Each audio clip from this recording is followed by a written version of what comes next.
Hello and good afternoon, and thank you everyone for joining us. What I must say, because I always forget to say it, we will be answering questions at the end of the webinar as usual, so please just post your questions into the Q&A button at the bottom, and then I'm sure that Vic will be very kind to answer some of your questions. So, without a to-do, I'm not quite sure if that's the right expression there, I'd like to introduce Mr Vik Sharma, who very kindly is going to come and talk to us about eye health, which I think many of you will be really interested in. I'm particularly interested in it because I'm of that certain age where your eyes go, and I know that we all think it's never going to happen to me, and guess what? It does happen. And so today we're very fortunate that Vic's going to talk us through all about eyes and what we can do to look after our eyes better, what it says about our health, and all the different options that are out there, which I know are very daunting. And especially now as things have become so commercialized, I think you have to be really careful and look into the options that are out there. So Vic, hello, can I ask you just to give a quick bio about your background and I was going to say, and what you do? Yeah, hi, thank you everyone, and thank you for having me here today with you. Yes, my name's Vik Sharma. I'm a consultant ophthalmologist and a glaucoma lead surgeon at the Royal Free Hospital. So I work in North London at the Royal Free NHS Trust, covering the hospitals over that include Barnet, Edgware, Royal Free and Finchley Memorial, hospitals for the NHS. And I'm also the medical director for the London Ophthalmology Centre in Harley Street, London OC. And the clinical director for Harley Street Eye Hospital. So I spread my time around covering those bases. I've been a consultant since 2007 at the Royal Free, and really developing the glaucoma service there. So I deal with glaucoma surgery and a lot of complex cataracts. That's my forte. I trained in London. I've qualified from medicine in '96, and ever since there wanted to get into ophthalmology and trained in London, was a glaucoma specialist at King's and St Thomas's Hospital. I live in South London and I trained around there really, and then when I qualified, fully trained as a consultant, I got the job at the Royal Free and have been there and have been very happy ever since.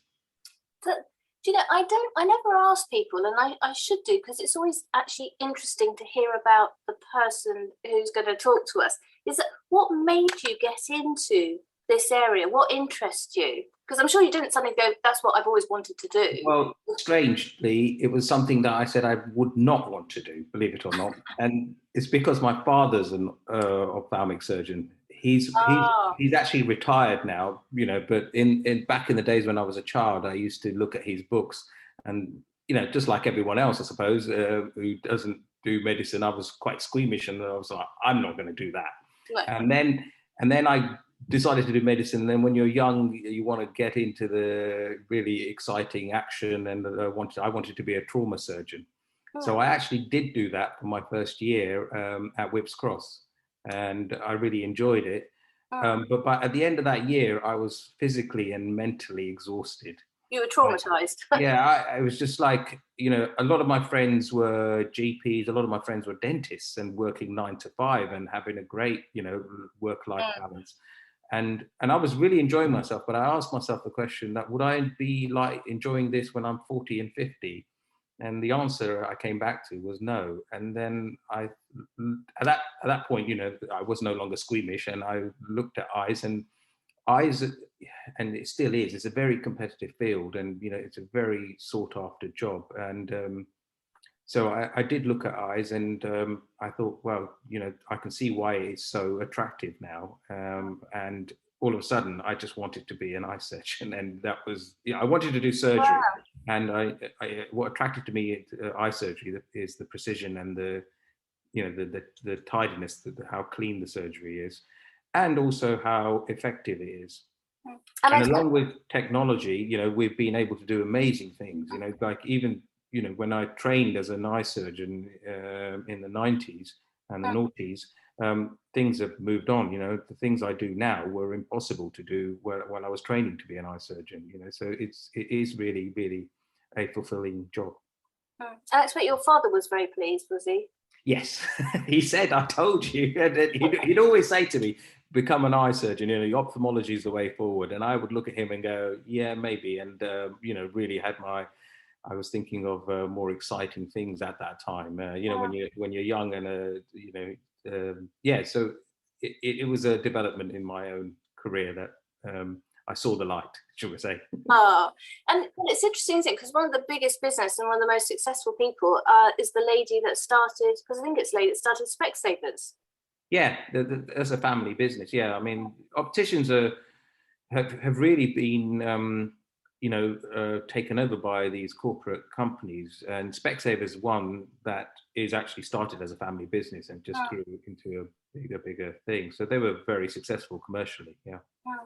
Okay, so we're going to start off by talking about good eye health generally, because I think it's one of those things.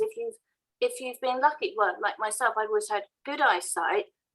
Don't give it a second thought. But obviously, I'm sure that's not the case, and we should be looking after our eyes, even if we've got good eyesight. Yeah. No.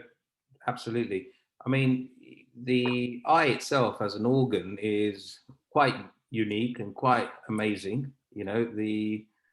I mean, when I started doing eyes, and I'd get a book on retina, and it was like this big, with thousands, and then you soon learn that the layers of the retina, there are 10 layers of the retina, and you just think, wow, how am I going to get around this? Because when you qualify as a doctor, you don't do much eyes actually, and you don't know very much. And so when I started in ophthalmology, it was a whole new, ball game. It's basically going back to school and starting from scratch.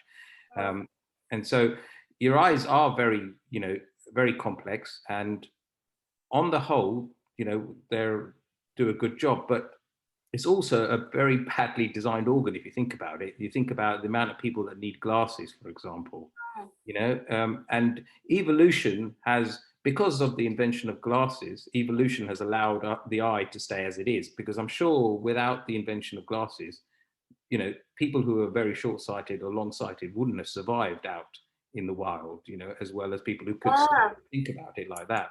So in that way, as long as we can see and we think everything's okay. And, it's the usual things that nutrition plays a big part in the health of the eye. So, having good nutrition and making sure you're well generally, the eyes are really honestly a window to the health of yourself. They say it's a window to your soul, but it actually definitely is a window to your health of the rest of your body. So, nutrition is number one. And then the other thing is genetics, and along with genetics comes aging. As we get older, our genes don't work as well, and you start developing problems and diseases, and we can pick them up by looking at inside your eyes. So we shouldn't really take eye health for granted for anyone, but certainly as we get older, I think it's very important. The world's not very good at screening when it comes to eyes. The only exception to that is, I suppose, is diabetes. We do have in most developed countries, we have a very good screening program, but that's where the problem lies, because diabetes affects the developing world far more than it affects the developed world. And they don't have a good screening program, and people go blind. And with diabetes, it really is another one of those diseases that's a silent thief of sight. You don't necessarily know there's a problem until the problem becomes a big issue, and sometimes causes the damage before it's before we can do anything. So yeah, you do hear of teenagers who aren't taking the the insulin or whatever they're meant to be taking, and then they don't realize what it will do to their eyes very quickly. No, absolutely. And it's very difficult because time and time again, we get exactly those sort of patients coming in who, lived a normal life until their diabetes is affecting them. Now, when you look at the eyes really does tell you what the rest of the body is up to, because it's one organ that we can look inside the organ and look at the vasculature, look at the blood supply, look at the nerve supply. and see what's going on. You can't do that to the kidneys, for example, without, you know, doing special diagnostic tests and things like that. So we can pick it up then, and if you've got disease going on in your eyes, you've most likely got disease going on in other organs as well. Wow. And so, you know, teenagers or young adults with bad diabetes unfortunately get really bad eye disease along with it. And a lot of the times, you know, we try to treat it, of course, but the two factors that affect diabetic eye disease is duration of diabetes and control of diabetes. So if you've had diabetes for many years, you could be in trouble, particularly if you had diabetes for many years and had bad control. So, you know, they'll turn up and we will treat them, but unfortunately, a lot of the times, you know, the treatment doesn't work. But I'm not trying to be negative here, but I'm just, you know, I warn patients that you've got to play your part. You've got to control your diabetes. It's funny.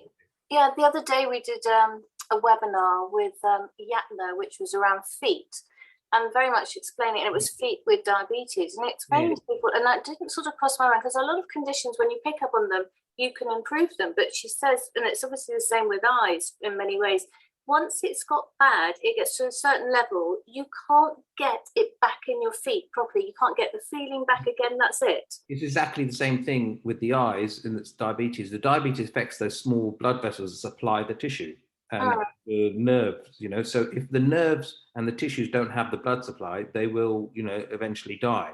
And once they die, or they don't function at least, you can't get that function back. And that's the problem. It's just, and that's the same with the eyes. So a lot of times, unfortunately, patients will come and they've got really horrible diabetic eye disease. We'll treat it, we'll remove the blood, we'll remove the leaking points, you know, and fix it. They can't see. And then they blame it on the surgeon saying, oh, my eyes, I can't see because I had that surgery. And time and time again, we're trying to educate them and go, look, what we're trying to do is stop your vision from getting worse. There may come a time when we can do treatments, and certainly over the last 10 years, we've got some amazing treatments that we couldn't do, you know, certainly 15 years ago for diabetic eye disease. You know, we can get rid of like leaking points, and if that leak has been picked up recently, we can restore the vision back to normal. But if they've been leaking for a year, it's damaged those delicate cells in the retina. And it's interesting that you're saying is because when you look at people, well, first of all, you'd say it with animals, is looking at anybody's eye, whether it's animals or humans, you look at people's eyes and, you know, they have, if they look sort of slightly glazed or they have like that sort of dead, you know, they don't feel full of life, then straight away you can see how people are through how their eyes look, can't you? Just visually. Yeah, well, your mood is reflected in your eyes, you know, your expressions, and they're very subtle, but we are all, as humans, tuned into that, you know. I mean, if you think about it recently, we're all wearing masks. And just by our eye expressions, we can tell whether someone's upset, smiling, you know, you can tell exactly what their expression is, just from the subtle expressions that our eyes make. So that is very true.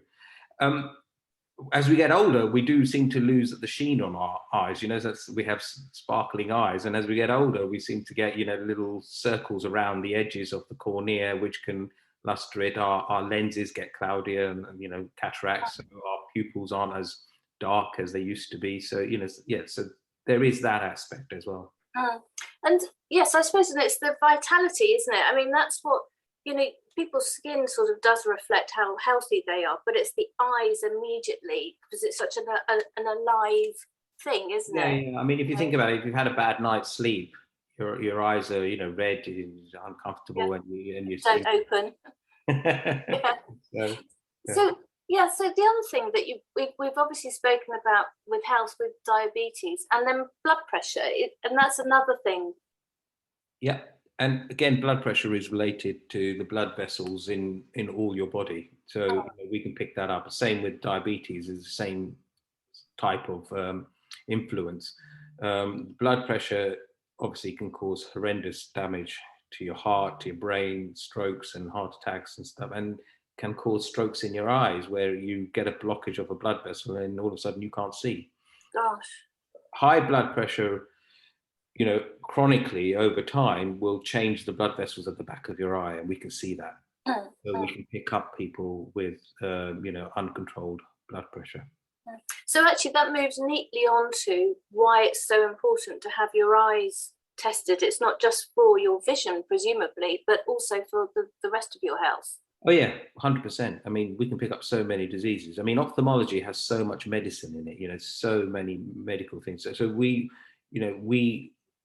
really deal with lots of medical issues like physicians do, along with obviously the surgery side. And that is another reason that attracted me to do ophthalmology. But when we look at someone's eyes, we can pick up so many diseases that they wouldn't ever be aware of. And unless you specifically do tests for those diseases, which we don't do, you wouldn't do that, otherwise the NHS would be bankrupt if we started testing everyone above 40 for no reason. So, but certainly by looking at a simple test and I'm involved in training a lot of the North Thames opticians to try and train them to pick up these diseases, because they will see the patients much more than I will, in that they will see the general public once a year, hopefully. And so we really are actively training people to pick up these signs of certain diseases that we can, by just a simple eye exam. So how often do you recommend people to go in to have just a simple, basic eye test? Well, it really depends on your risk factors. So one of the risk factors is age. So as you get older, you should do it a bit more frequently. What I say, if you're under 40, I would go once every 5 years or so and get yourself checked, and maybe even once a decade if you're in your 20s and 30s and you've got no history of any illnesses. That would be sufficient. We screen children at school, which is really good. Oh, really? Yeah, we screen them for their vision at least, and that will then allow us to pick up any abnormalities if their vision is abnormal. And then teenagers, once you become a teenager, it's a good idea, and then every 5 to 10 years is a good idea. But once you hit 40, I say 2 to 5 years, depending on your risk factors. In your 50s, you should get checked at least every 2 years. If not every year, if you've got risk factors, and the risk factors, are to do with a family history, or if you've got any other illnesses in your eyes, or generally, particularly things like diabetes. And race is important as well. So again, genetics and family history. So people who are non-Caucasians, Asians, and African Americans and Black people really do need to get checked with their eyes, because they unfortunately get diseases and get severe versions of the diseases sometimes. Oh, really? So it does make a big difference on your ethnicity? Yeah. Ethnicity is one of the risk factors for certain diseases, particularly for things like glaucoma, which I deal with a lot. Unfortunately, Asians and Afro-Caribbeans get more glaucoma disease and more severity of it, so they do need to be monitored very closely. Is there a simple answer to why that would be? Genetics. It is just basically genetics. Absolutely. It's just genetic. I mean, glaucoma is a genetic disease. We're learning more and more about it. So I'm going to talk to you about glaucoma. Should I do that now? You can do that now. I'm particularly interested because the only reason I went to have my first eye test was when I was just over 40, when my brother said, "You do know that I have glaucoma and you need to get checked." And I thought, oh my God. I went whizzing along to have my test, and then it's over 40. I think you can have it free. Yeah, if you've got a family. Yeah. So that was the perk of it. The other bad bit was they said it's not a question of if you need to have glasses, it's when you have your glasses. And I was shocked rigid that at some point my eyes might deteriorate. But yeah, I mean that's true to an extent, particularly when it comes to close work, and also as we get older, just mainly due to the lens in our eye getting harder and then getting cloudier, and that's when we call it a cataract.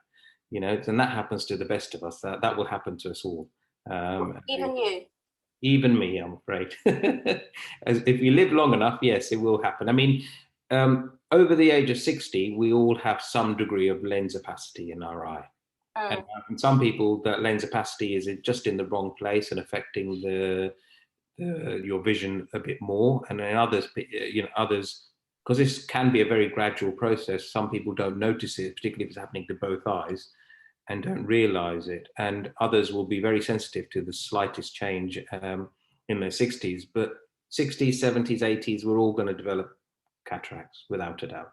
Oh, okay. So actually, before we then go on to glaucoma, then it's just actually talking about an age scale going up and down in vision. So from 40 onwards, as you said, is a really good time to really start thinking a bit more seriously about testing regularly.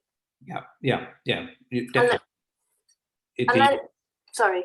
No, just going to say the incidence of all diseases increases after the age of 40. So that's the the figure that we say to our patients, please get checked.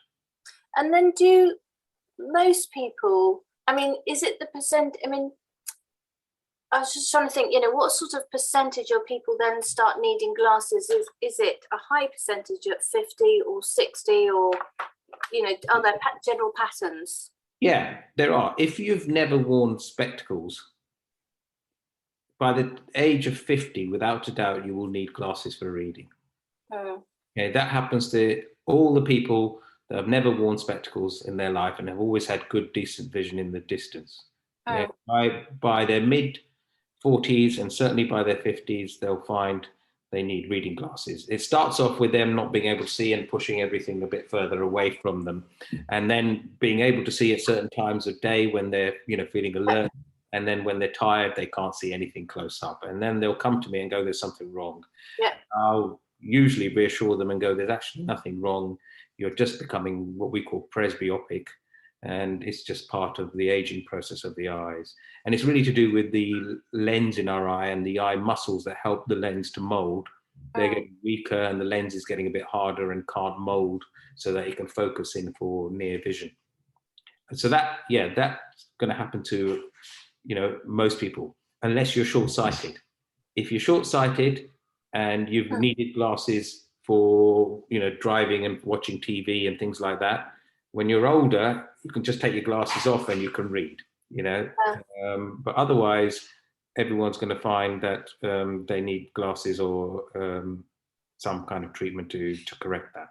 Yeah, and I'm very typical. That's absolutely happened to me. But does it get to a point where people say, well, it starts plateauing? So does it, does it stop deteriorating? To an extent. I mean, the close vision, you're going to find that you need more and more power. So, for example, at the beginning, you might say a +1 pair of glasses, a simple pair of glasses magnifies things and you can read again, all right? And give it 5 years, you might need some +2s. Give it 10 years, you might need +2.5s, for example. As you get older, the focusing just gets weaker and you're going to need a bit more magnification. So that's what the +1 and +2 and +3 are. They're just giving you magnification. So someone in their 60s, 70s might need a +2.5 or so, or someone in their 40s would only need a +1 at the most. That is, and then it sort of plateaus off, because at that point, you can, the +2.5, +3 should give you sufficient magnification to read the close things. But then what happens as well, that's to do with all the, what we call accommodation. You're bringing your near vision in and your eyes accommodating to focus. That just gets weaker and then tails off at that point. But what also happens with the lens, apart from not being able to mold, it gets cloudier as we go. And as it gets cloudier, you start to notice your vision doesn't work very well for the distance either, or your night vision is not as good, and you notice things like you can't tolerate the sunlight as much as you used to, or you get glare at night from lights and things like that. And that's the cataract. That's the lens getting cloudier. I have noticed at night time. So I'll be 60 next month, and I have suddenly, every time winter comes along, because that's obviously when you're driving far more in the dark, I've noticed that those lights seem to be much brighter than they ever used to be, and they sort of blind. I can feel like a blinding. So that's obviously my. Yeah, that's just your lens getting a little bit cloudier. It's not as clear as it used to be. So the light that hits it in that contrast is scattered, and that causes that symptom that you've got. You feel as if you're getting a glare from the light, or it's just a bit too bright. So then that then leads us on to having cataracts. So we all know that older people have cataracts because you see that sort of misty stuff, and that happens. And I suppose that we're going to talk about that sort of the operations that we can have to sort out cataracts. Yeah, so cataract surgery is another amazing revolution. Technology is just fantastic. It allows me to do amazing things. Maybe I do, 10, 20 cataracts a week, and I'm still amazed. I'm still amazed at how technology allows me to do what I can do. The cataract is the lens, like I said, in your eyes getting cloudier, and it's universal. It gets cloudier in everybody, and some people will notice it more, and that's to do with their lifestyle and how in tune to their vision they are, and also, how much they demand from their vision. So some people will come and see me in their 50s and 60s and say they're not happy with their vision, and others will be in their 80s. And they've started to notice then that they're not seeing as well when the cataract's actually quite advanced.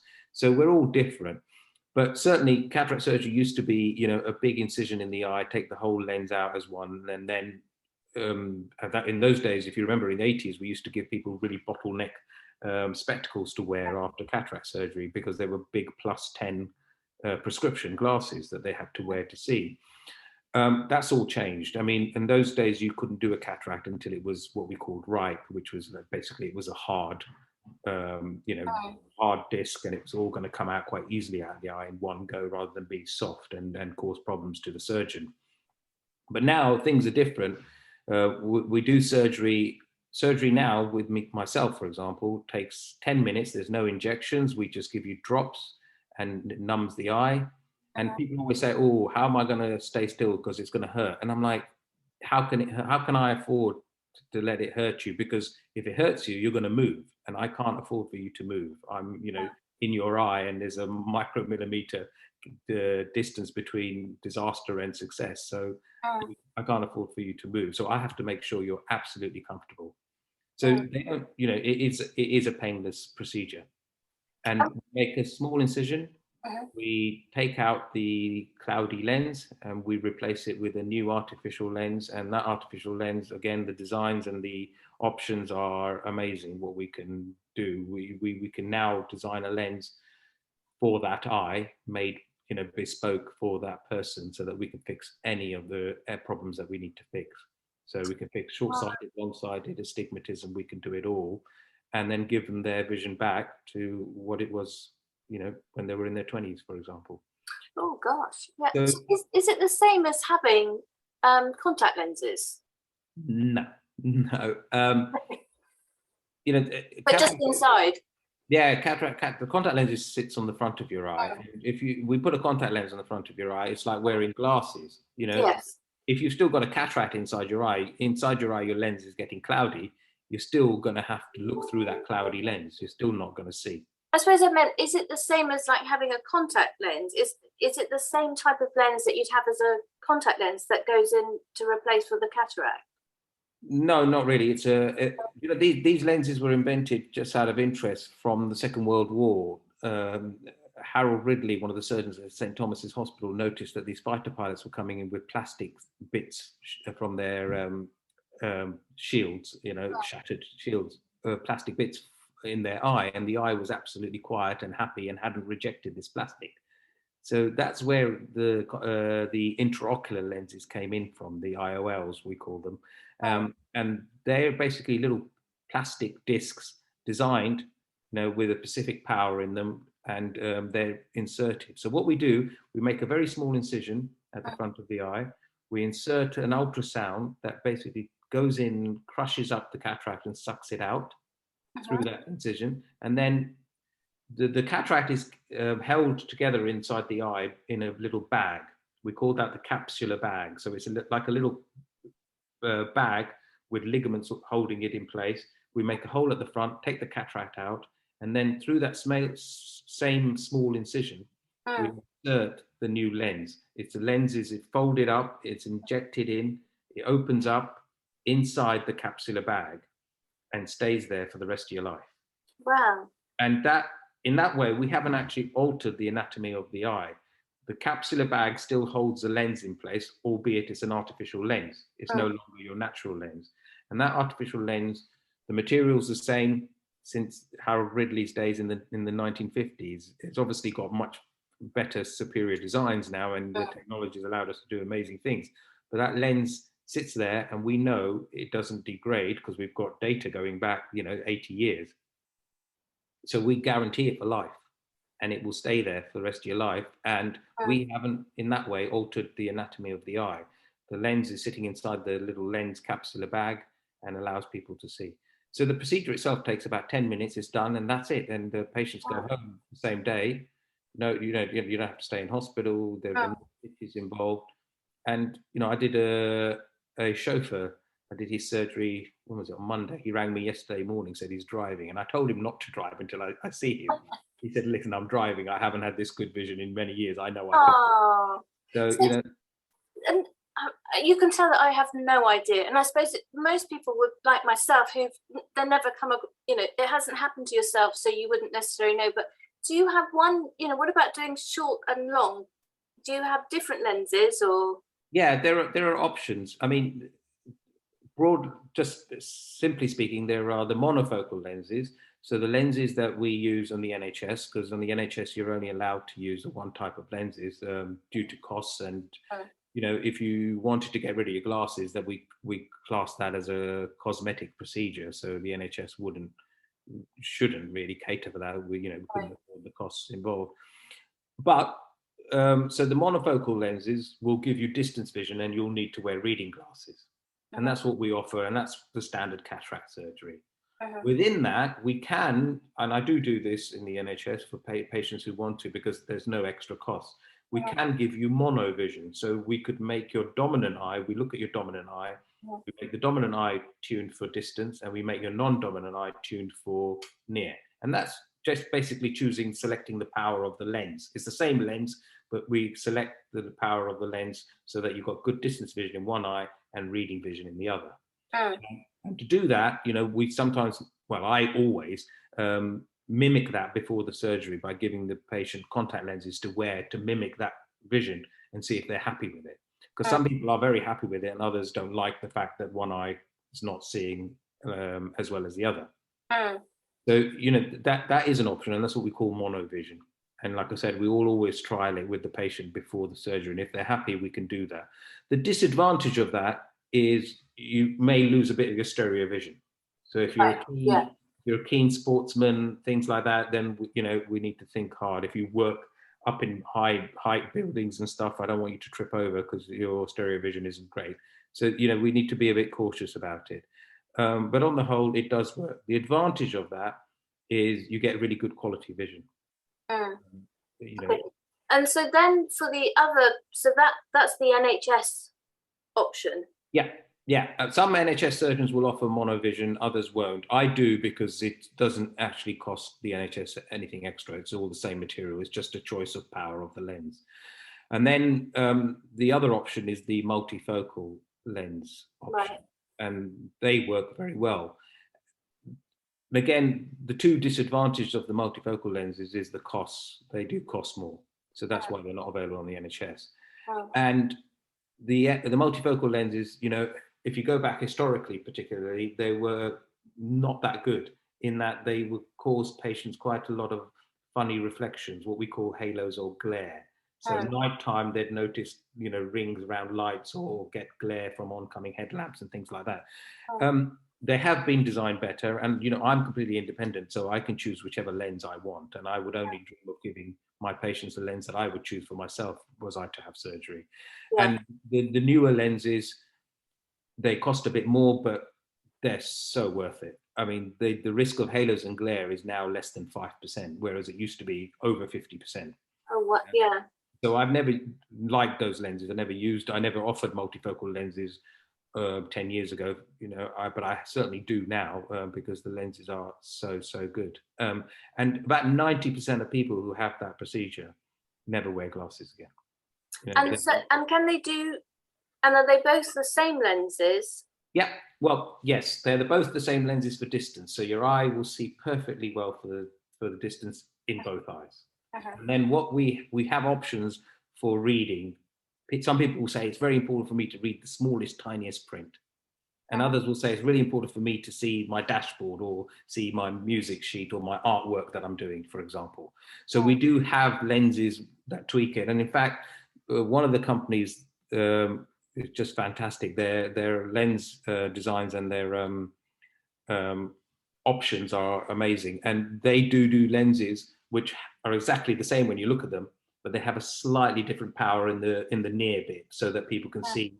And sometimes I do that. In one eye, I'll put a really fine vision, near vision lens in one eye, and then an intermediate lens in the other eye. And that's not monovision, because both your eyes are seeing beautifully in the distance. Okay, but they can also see for near and intermediate, and that works very well particularly for people who have a really demanding visual lifestyle. So yeah, you have those options. So that's what we call lens replacement. And the only difference between lens replacement and cataract surgery is actually the choice of lens and having a premium lens. And gone are the days where you'd have to wait for the cataract to be right. So now we offer lens replacement to anyone, certainly anyone above the age of 50. So I get a lot of people coming to me, who've hit their 50s or 60s and say, look, my vision's not great. I don't like reading glasses. Can you laser me? And the short answer is no, I don't want to laser you. I can laser you, but I don't want to, because laser won't correct everything, and it will be temporary. And it will be, if you look at all the lasers that they offer for people for near vision, because that's what usually happens. Now 50s, people go, I can't read. I want to be able to read without glasses. Can you fix it with laser? And they usually laser one eye. So one eye all of a sudden becomes good for near, but not that good for distance anymore. And I don't offer that, although we do offer lasers. We offer lasers to young, short-sighted people because they work really, really well. But if you're in your 40s, certainly if you're in your 50s and 60s, lens replacement is the only thing that will give you near and far vision for life, and it won't mean you will need anything else done. I've dealt with your cataract, I've dealt with your near vision and your far vision. You won't need another procedure to correct your vision. So nothing generally. I suppose one could never say never, never, but presumably the lens, that stays the same. It doesn't deteriorate in quality, or we offer a lifetime guarantee on the lenses that I use, because that, again, I'm using independent data. Don't believe what the companies will tell you. And we've got lots and lots of data, years. We've got more data on lenses and cataract surgery than we do on any other procedure. Because if you think about it, cataract surgery is the most commonly performed procedure on the planet. It's also the most successful surgical procedure on the planet. And we've been doing it for years. And the lens material, we know, we've got data on that, going back to the 1950s. So we know this lens is not going to degrade. And so does your book, presumably your brain has to adjust to what's going on, especially if you do the mono one where one is long and one is short. That's why it's very important for monovision in particular to mimic the surgery before you actually do the surgery, to make sure that they can tolerate it. And surprisingly, most people can tolerate it, but there are a significant percentage who can't. So I'll always mimic it. And then when it comes to the multifocal lenses, there is a neuroadaptation period. And that's where our brain learns the new vision. And it's actually very quick in most people. But I always say to my patients that if you're getting a bit of halos and glare, don't worry, give it a few months, it will settle. And it does. In 95% of patients, by 3 months after surgery, any funny reflections, things like that, have disappeared. So there is an adaptation that happens. And people will say to me, oh, I used to wear varifocals or bifocals and I didn't get on with them. Because, and I understand that, because if you don't look through the right bit, you don't see what you want to see. But these multifocal lenses do not work like that at all. Your brain is actually seeing the image that you're focusing on. You don't have to do, sort of this and that to try and get to see. You just pick up a book and it will take you a day or two and you'll know exactly where to hold the book and you can see everything. So the brain's very clever in that respect. It knows exactly what image you're looking at and it will cancel all the other images out. So why is it a cost factor? But so why do so many people wear glasses still?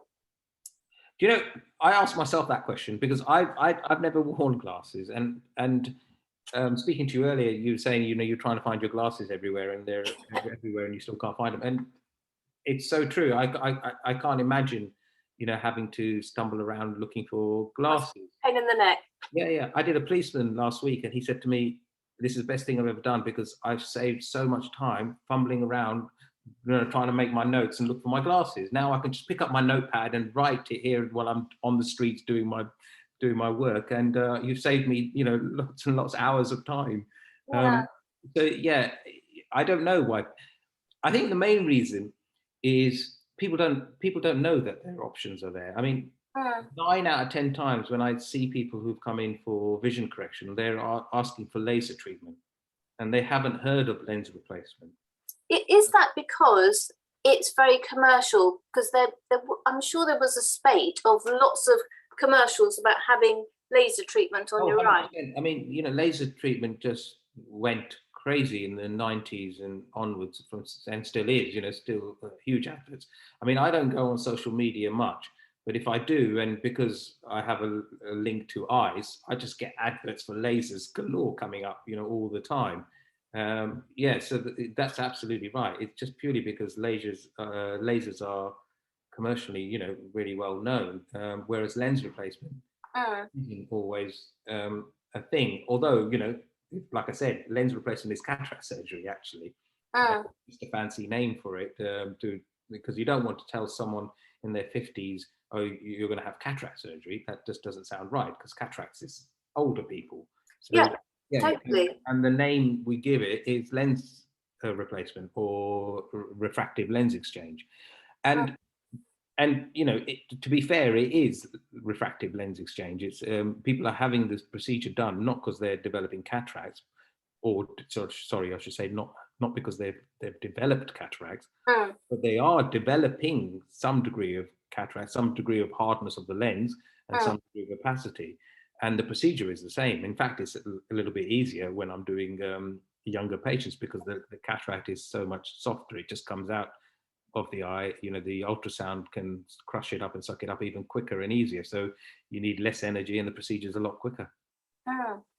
So is there any point at which you would say to people, because I think I said to you earlier, I thought I just had to wait till my eyes got deteriorated more, but you're just saying at any time.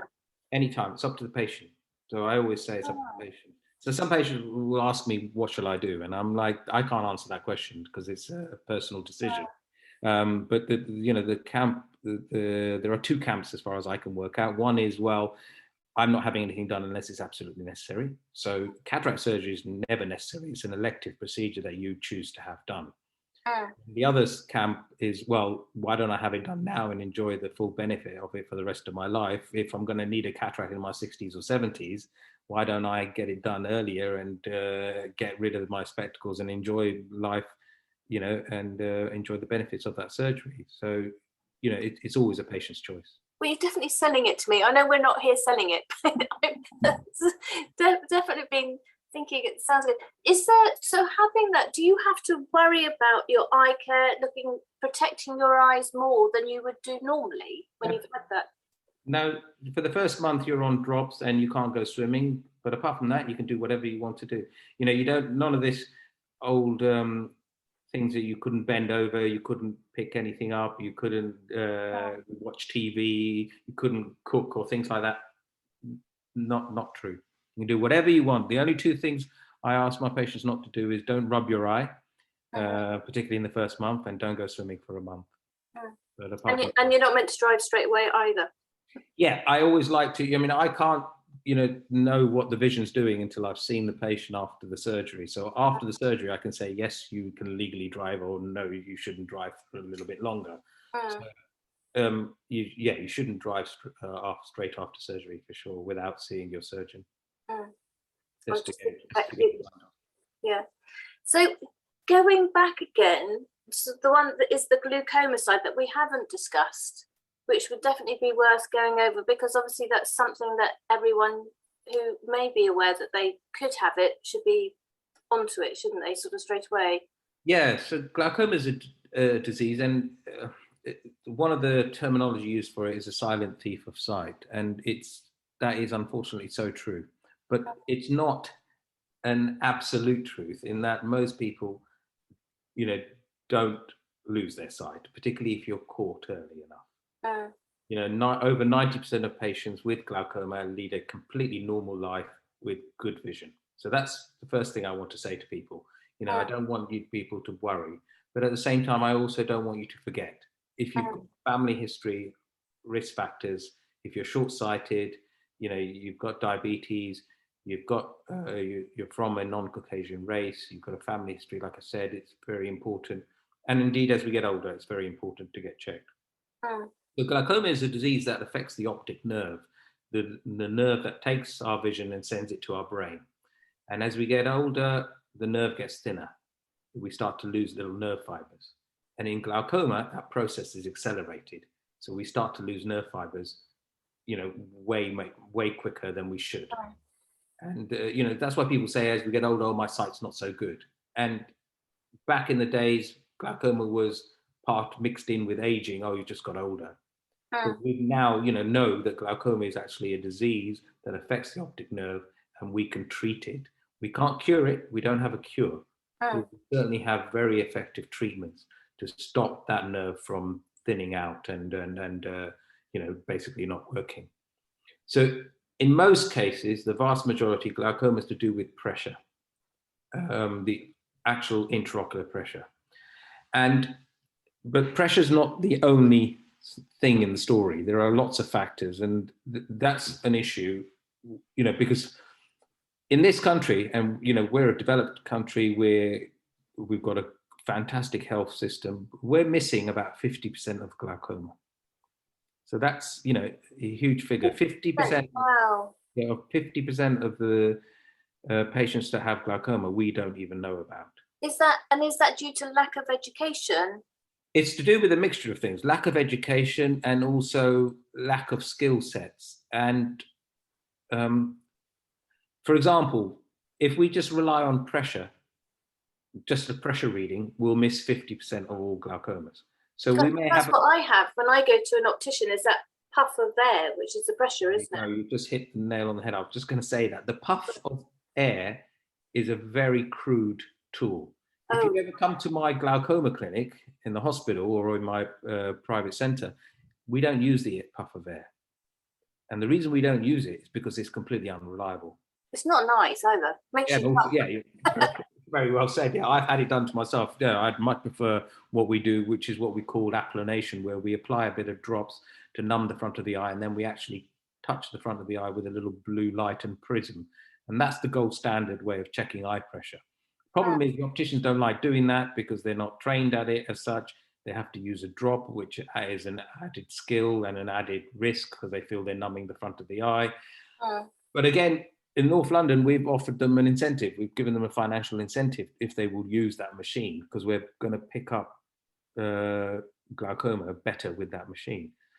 But some people have thin corneas, and the window of your eye, the cornea, if it's thin, will give you an underestimation of your pressure reading. And so people are missed. And those thin corneas, believe it or not, are much more at risk of getting glaucoma. So it's a bit of a double whammy. You've got thin corneas, you're more risk of getting glaucoma, and yet you're also most likely to be told that your pressure is normal. So I have patients all the time come in and they were like, well, I've been told all my life that I don't have high pressure. But I'm like, well, no one's told you, but your cornea is very thin and your pressure readings are always going to be falsely low. So the trick with glaucoma is to look at the optic nerve. It tells you everything you need to know. So many times, even my junior doctors are working in my clinic and they'll present a patient to me and all the pressure and stuff. They haven't mentioned the optic nerve to me yet. And all I want to know is what is the optic nerve doing? Because the moment I can see the optic nerve, and you can, it's one of the joys of what I do. I can actually see where the damage is. You know, I can see the real estate and have a look at you know, how well this patient's doing. So some patients will have a pressure of, you know, above 20, which is abnormal. You know, they'll say it's 25 and they'll be very concerned. But then optic nerve is lovely and healthy and they're 80 years old. And I'll tell them, don't worry, you're not going to come to any harm. Whereas I'll have a patient, you know, who's got a pressure in the normal range of 15, 16, and they're young, and their optic nerve is, getting very thin, or what we call cupped. The terminology, the cupping, but it's actually referring to the thinning of the optic nerve. So they need treatment. They need their pressure lowered even more. And we have really good treatments nowadays. So, there's not anything to be scared of. Yeah. We offer patients drops. Drops, to me, are horrible. You've got to put them in every day for the rest of your life. Some patients want 2-3 bottles. They make your eyes red. They're difficult to get in, particularly as we get older. Our manual dexterity isn't as good. So drops are an option, but nowadays I usually offer patients laser treatment. And the laser is not for your vision, it's just for your pressure down in the eye. And about 80% of people who have a simple, painless laser treatment, which is probably the safest thing I do in medicine. That's how safe it is. I've done thousands. I've yet to have a problem with a patient, touch wood. So a quick 5-minute laser treatment brings their pressure down and keeps their pressure down for up to 5 years. And they don't need to take the drops? About 75-80% of patients don't need to use drops. It depends on how bad the disease is. Yeah. If I've caught it early and they've got high pressure, doing the laser sorts it out for the vast majority, and they don't need to take the drops. Wow. And they stay under review. So I was just going to say, I'm aware of time and we've got a number of questions, but what sort of is slightly worrying, isn't it, is that, when I said is that the education, the bad bit is from the glaucoma side is the fact is that we think we're doing the right thing, we're educated that we're going to have these tests, but they're giving us a false negative or what. Yeah, I don't want to be too negative. I'm just saying that people should be aware of these things, particularly if you've got risk factors. But yeah, on the whole, the opticians do pick up things. They'll do, for example, they'll scan. Nowadays we can scan the nerve. Yeah. And we can do a field test. So that looks at the function. So they can pick it up if they do those 3 things. But what I'm saying is we shouldn't just rely on a pressure test. Right, so the field test, which is the one that I have also, where you do all the dots. Yeah. That's a backup, is it? Yeah, that tells us the function of the nerve as well. So it tells us if you're functioning okay. Yeah. And then nowadays we have OCT scans that can scan the back of your eye and look at the nerve fiber layer, and tells us, if there's any abnormality compared to an age-matched individual, healthy individual. So, we've got lots of tools, and that's why we are getting better at picking up glaucoma. And it also works the other way. We're sometimes getting, a lot of false positives. Oh, right. And patients are concerned, and I have to, then reassure them, going, actually, there's nothing wrong here, so don't worry. Yeah. But so it will get better as technology improves, and the options that we have on the high street will improve to pick up, and refine the diseases. And then, things like surgery, glaucoma surgery has moved on a lot. I mean, before we had to do, big operations with stitches and holes and cuts, and the eye was red and big tubes. And nowadays we can do very simple little stent surgeries that are little injections with no tubes, no stitches. I mean, and no cuts, and bring the pressure down by sticking a little mini tube in the eye, which literally takes me a 2-minute surgical procedure to do. And the patient's pressures come down, and hey presto, their glaucoma has been treated. So as these are such short procedures, does that mean the prices come down? Mainly the price is to do with the implants. I know, it's a joke, really. Yeah, but I know, I understand. Hopefully the prices will come down, but these implants are all really quite new, developed in the last 5 years. And the manufacturers, want their money back from the research and development. So they are quite expensive.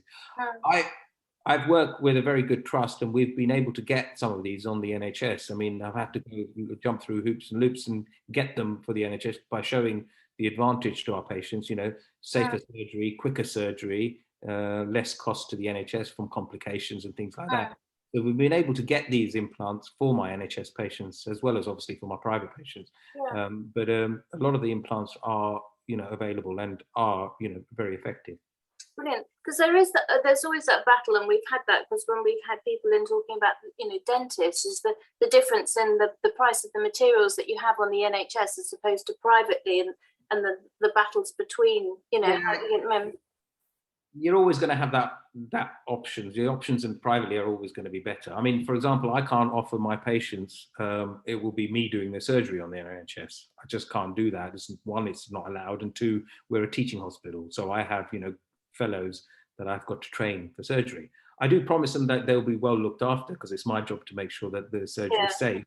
But still, you know, a lot of people go, no, I just want you to do the surgery. And I'm not allowed to promise you that.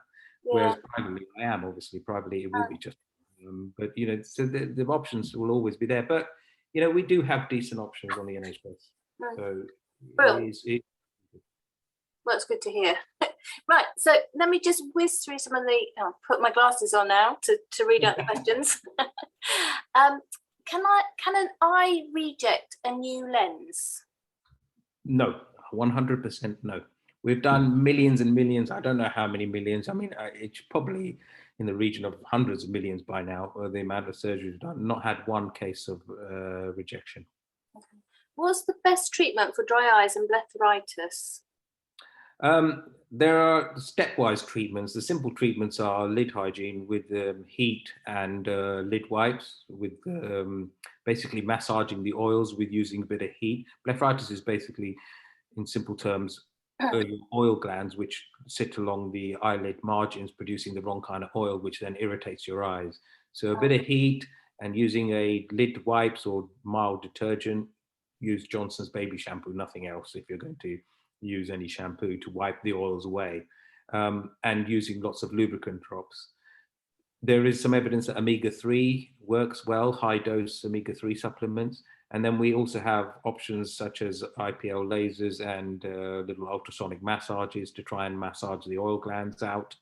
And we also have medications, antibiotics, believe it or not, but they're not used for their bug fighting.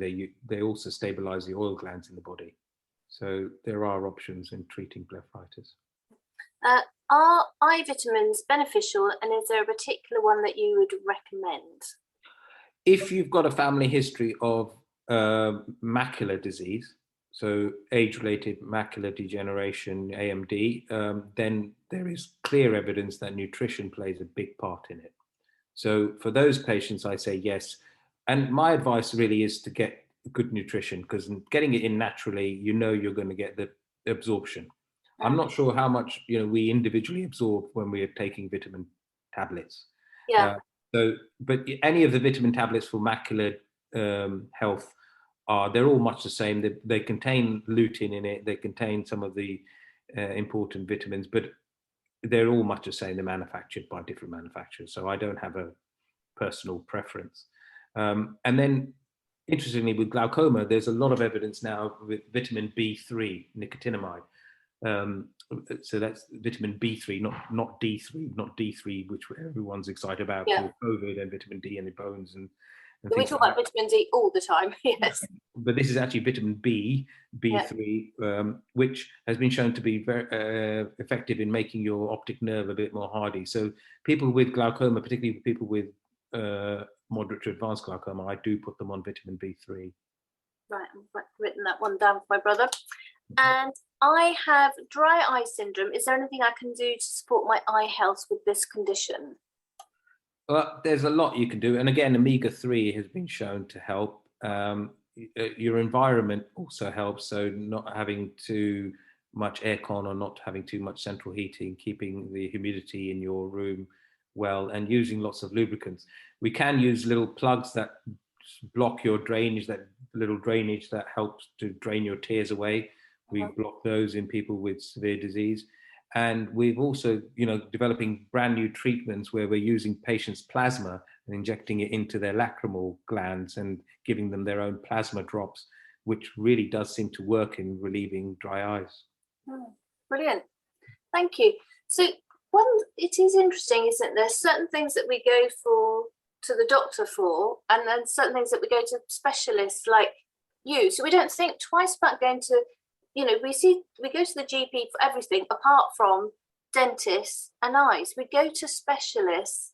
Yeah, I think really that goes back to what I said when I was in medical school. We don't do much eyes, and a GP will tell you, unless they have a specialist interest in eye ophthalmology, they don't really know much about eyes, and they will always, rely on me to tell them what to do. So I'm always happy to speak to a GP who wants advice, and they're always on the phone to me, and I understand why, because had I not done ophthalmology, I wouldn't have a clue. And But it's crazy because the eyes are just one of the most, it's like everything's important, aren't they? But eyes are particularly important for the ramifications if you don't have your eyesight. Yeah, no, I agree. That's why I became an eye surgeon. Yeah. Well, it's been so interesting. Thank you so much for your time. I've really enjoyed it, and hopefully everyone else, I'm sure everyone else has as well. So thank you very much, Vic. That's very kind of you. Thank you for having me. Thank you. Thank you. Bye-bye. Bye.